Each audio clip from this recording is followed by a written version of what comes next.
Well, folks, by now you have probably seen the devastation from these deadly tornadoes that ripped through 6 states over the weekend. Kentucky got slammed the hardest. The death toll is now at 88, and it is still expected to rise. Newsmax's own Mike Carter joins us live from Mayfield, Kentucky now. Mike, welcome to the program. My heart goes out to every single one of these people. Have you had a chance to talk to some of them?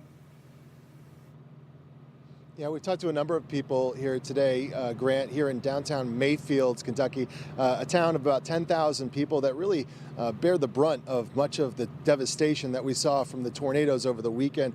Keep in mind, Grant, these tornadoes covered much of the state, crossing over 200 miles of devastation. And this town of Mayfield, downtown Mayfield, it is dark quite literally tonight, just beyond our camera lights.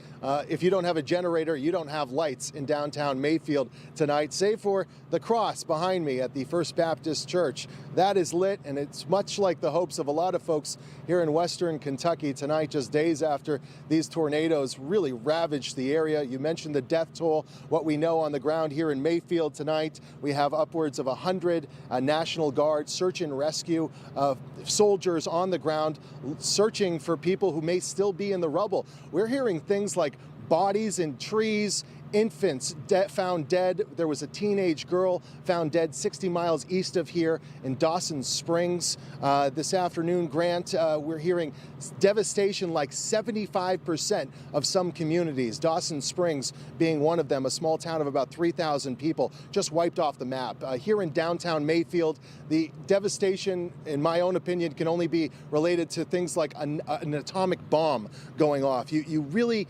The images that you're seeing on your screen at home don't do it justice. If you're not here and able to walk around these neighborhoods and just see brick buildings crumble to the ground, it really doesn't resonate. That being said, the folks of western Kentucky, they are resilient, they are hopeful, and they're hopeful for a better day that will soon come. I lost everything in my apartment, even my car. And people that live in the apartment with me, they lost everything too, so I don't have anything. I hit that tornado and it dragged me, I don't know how many meters on the road, and I ended up in the median. Then we got stuck downtown, and all the rubble I went through, it was like a war. I don't know how you explain, like a war zone or something. It was awful. It's so awful. President Biden expected to visit Kentucky on Wednesday. Grant, some of the people I spoke to this morning say, though, you have President Biden calling what happened here over the weekend hurricanes. These were tornadoes that struck the state, and they say, some of them anyways, that they'd feel more confident of the handling of this natural disaster if President Trump was still in office. Grant? Absolutely, Mike. Thank you so much. I appreciate your work out there. Look, I'm not even really going to care about what the heck Joe. Thank you, Mike. I'm not even going to care about what Joe Biden is doing, really. All I care about right now are these people. This community is devastated. You hear that. You see this community flattened. Here's the reality, though. This is great. Out of every tragedy, even with the death, the destruction, we always witness American greatness. The sheer willingness of strangers to spring into action to help their fellow Americans. When I see what is happening now on the ground in those cities across the Southeast, for this massive rescue and recovery effort, what's going on, it actually restores my faith in America. When I talk about American exceptionalism, this is it. In the wake of this destruction, we don't fold. We rise up and we will stand with Americans who survived this devastation.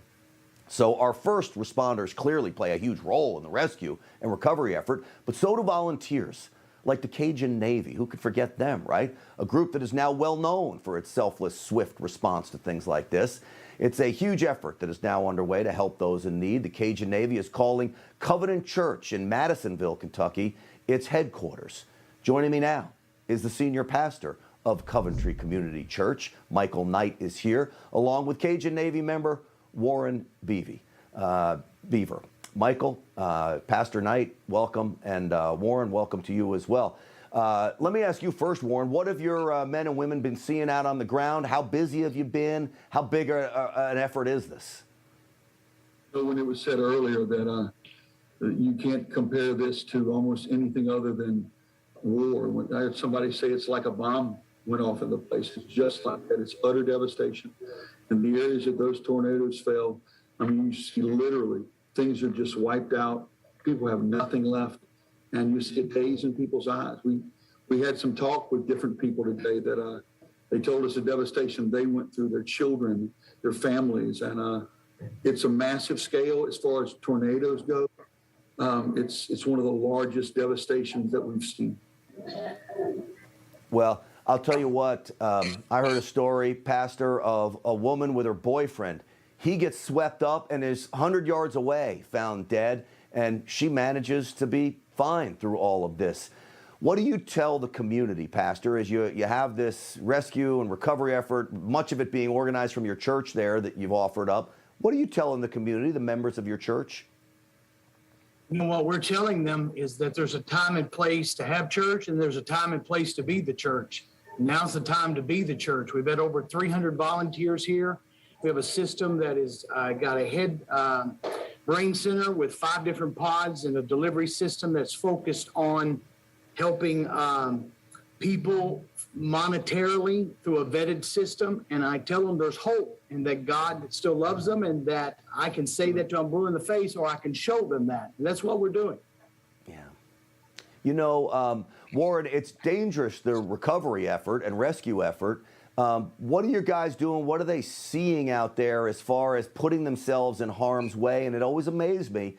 They're all willing to do that, aren't they? You know, 16 years ago, the United Cajun Navy first hit the ground in Hurricane Katrina.